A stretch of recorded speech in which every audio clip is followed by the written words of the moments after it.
potoko beta kateo kaka ndengo na bimia et sali kaka 2 mois 3 mois et sili mingi comment bima 2 mois 3 mois sili biso il faut un album etikala yo mtozo informer nga bendo alongwe est-ce que bendo aleka na presse nini alobaka Saki alingi atala émission ya kambangu info plus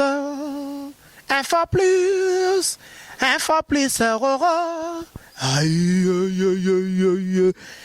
na cliquer na koti YouTube na tala info plus pona mona bansango ya miziki ya culture pea makambo nyonso ezaleka info plus tala pe mona info plus otala internaute ya info plus merci na ba abonné fidèle na biso nga bino Moustapha Malembe ndena bisaka bino kaka ke bo mesana na ngai ba yanga déjà oya kati ba déjà ba mesana na nga déjà tokobeta lelo yo masolo tokobeta masolo eza ya musique yango ya nani musique yango nini tokobeta lelo yo masolo ya viva la musica oyo ya Papa Wemba oyo atika biso déjà que son âme repose en paix ebele ba kanisaka ke viva la musica neti kaka neti mais tout signalera que déjà ba ebele ba mona qui concerne bango oyo biso to diffuser la kibino puis les lots toyekozwa bango na studio toza awa na studio meko toye to kutana na bango to solola na matali viva la musica matali studio na bango na yango to kosolola liboso na chef Tosha Fulankanda oyo batu nyonso bayebi na koleka na kopesa ye mbote chef mbote Moustapha bonne santé kande ngomoni donc c'est que kitoko quoi c'est que kitoko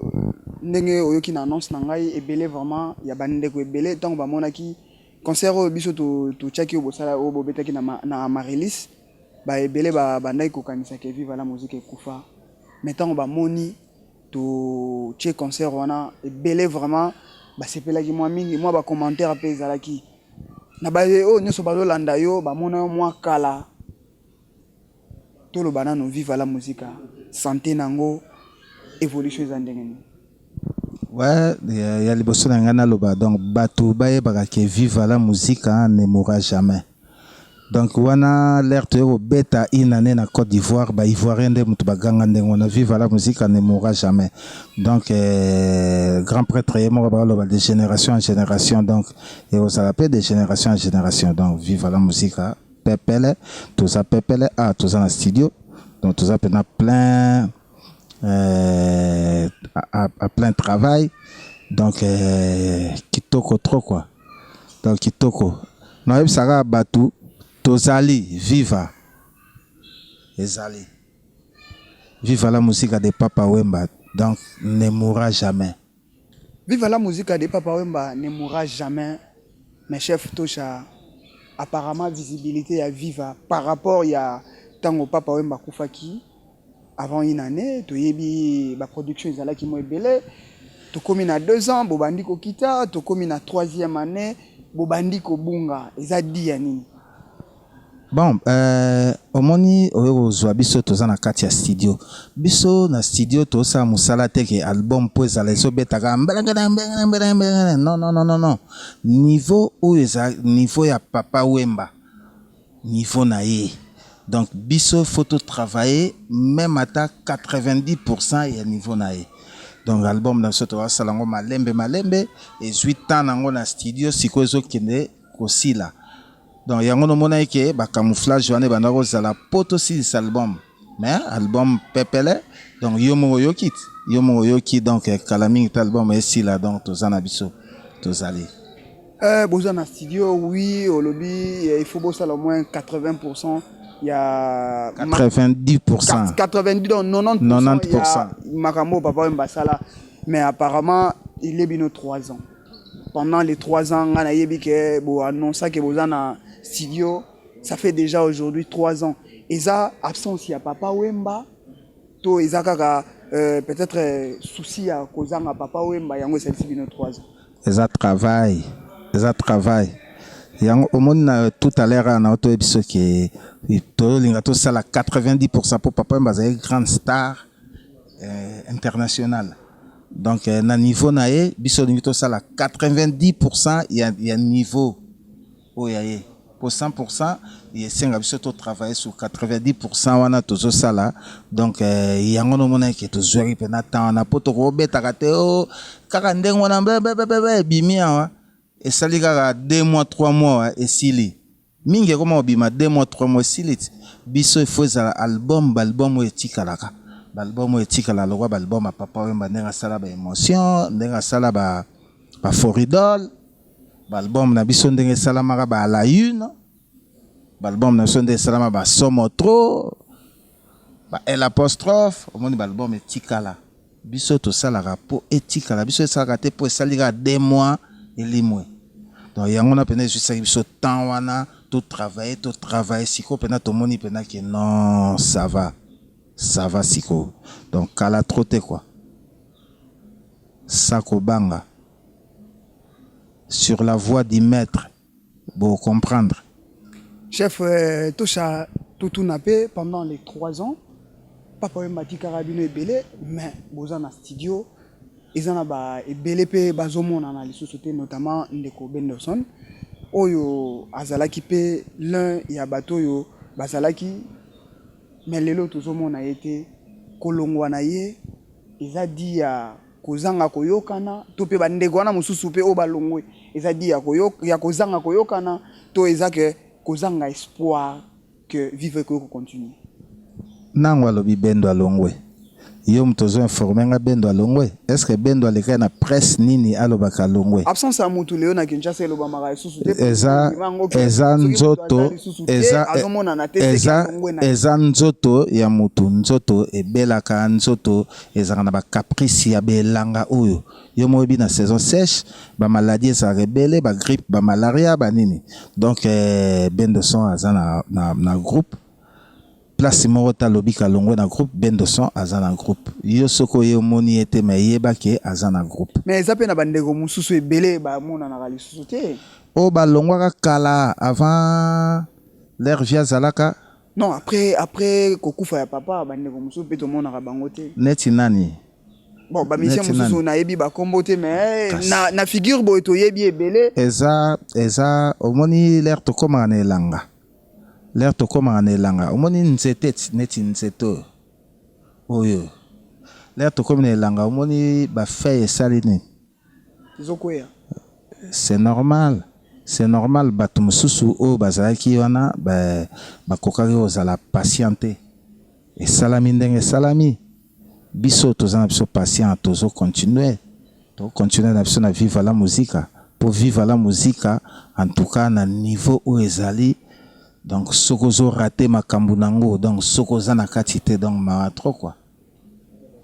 chef lelo yo absence ya papa Wemba 3e année déjà lelo yo za chef étant que chef est-ce que ozondima kozwa charge oyo ya vivre la musique oyo yemoko papa Wemba de son vivant azalaki au-delà ya nyonso na musique na sap lelo yo tika la chef aux assure donc aux ndima charge wana vraiment que na yo chef vive la musique et qu'on continue de décennie en décennie ata yo zate ngamo na mitiaki ki chef te papa Wemba depuis de son vivant aux ala ki chef oui papa Wemba mutatianga chef et lobi te que so mutaza chef azo sala makambu ye moko naza chef d'orchestre donc chef ya groupe donc tozo travailler et longo na baninga biso tuana donc tozo sala force na biso ya travail kilo wana étant que chef oui naza chef mais naza na groupe oyo nazo kumba na groupe wana bazo tia pe maboko na chef na bango donc to sala ka ndenge zalaka la main dans la main. Donc c'est comme une équipe de football. Ata oza Messi, ata oza Maradona, ata oza Cristiano Ronaldo, ata oza nini oza ballon yo mo toke otiabi na kuna sima yo mo ozwi susu so ba attaquer yo moko yo yamba su na poto.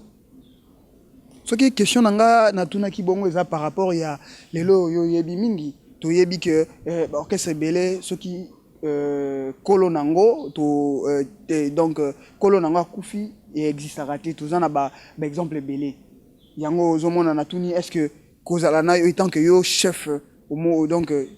charge wana au kene nango tina suka. Oui, pourquoi pas pour te travailler la main dans la main. Travailler biso tout la main dans la main donc nandenge o to simbani wana donc to so kende nango na suka to kende nango ngai chef na ba master na ngape na oyo pe baza ba chef na ba ancien na ba oyo tout biso tout donc na bureau na biso donc to simbani la main dans la main donc to so kende na groupe donc quand de na bisa que viva la musique ne mourra jamais. Viva la musique ne mourra jamais. Lelo boana studio album na bino na combien de titres? Album est en 14 titres. Donc les albums moko na lobana ba fan na biso bazala mitema okita kala mingi te awa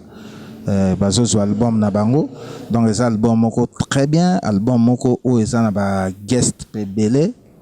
Hein, mais ça très bien to travailler na maestro Mukubwa Maika. Donc bato bayebi savoir na donc album oyo en tout cas soko zangi en tout cas maatro donc soko zangi bayembi ote ou bien ba lancer ote donc maatro donc soukan album 14 titres lobby. Oui, 14 titres ba musicien nini oyo bache ba nini ba chana bango na album. Ouais, tozana wadire mfumu ndenge nga na bengaka mfumu aloyembo donc ati titre na yemoko bolingo compliqué tozana dadi pef lokolo ya kilo ati titre na yemoko ayembeli Eric Mantosi tozana Boa Vida le baryton ati titre na yemoko ayembeli Fliki de Onia tozana Zamba le soliste Zamba atie titre na emoko o ayembi Léon Mundele donc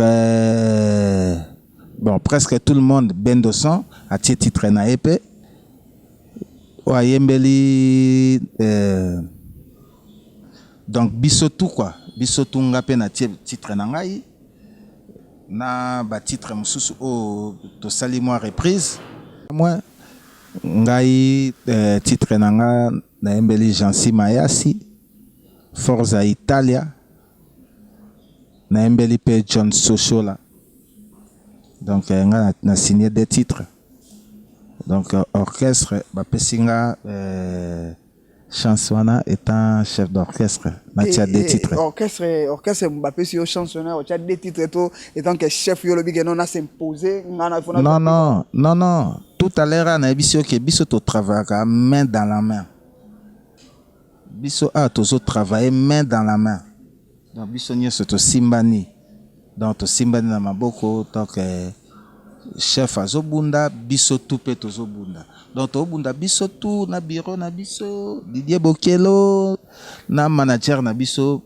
Cornélie Malongi Grand Loge donc biso tout tobunda donc main dans la main donc orchestre pesinga chanson là quoi. Album c'est pour quand?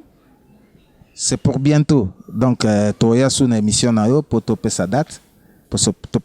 donc ezaka na année o ça année o donc bato ba nango 10 décembre bato ba nango 10 décembre bato ba nango to bandi déjà ko kita na baye nyonso ba Holanda na info plus ba ba mona yo mwa kala et puis ba souci ça bango bazana bango tempo nde balobara na langage na so ba kinois baza tempo donc baza la calme kala mingi te bazo zwa sans kobanga sur la voix du maître donc album na bino ya viva la musique kala mingi te bato balingaka viva la musique bato balingaka Papa Wemba bato oyo balingaka biso na bafano balinga ngai pe Tosha Fulakanda na bamasa tout. Donc bozala calme, bientôt bozwa album na bino sans kobanga sur la voie du maître. Donc c'est pour bientôt quoi. Bambote et puis numéro de contact des aloka boana studio peut-être mtuma Rosa na besoin. Ouais numéro de contact bon Tosha Fulakanda donc au mona na partout na ba réseaux sociaux au mona na opesa mbota trop na Gérald Basilwa, na opesa mbota trop na Ogi Banga, na opesa mbote ya trop na Jansi Mayasi Forza Italia, na opesa mbote ya trop na Fliki de Onia, na opesa mbotre ya trop na Massa nanga bienvenue no 5 na Bedi et Yale. Mbota trop quoi. Merci Wane Zalaki, le chef Tosha Fulakanda o batutu baebi. Baksaka Liswandeke. Liswandeke, le chef Tosha Fulakanda, Liswandeke ne mo alobi. Ngape nako silisa interview te sans que na remercier ba oyo yanga na sima caméra zali ndeko Hussein Sassi na assistance Snedge quoi ya aigle d'image wana zalara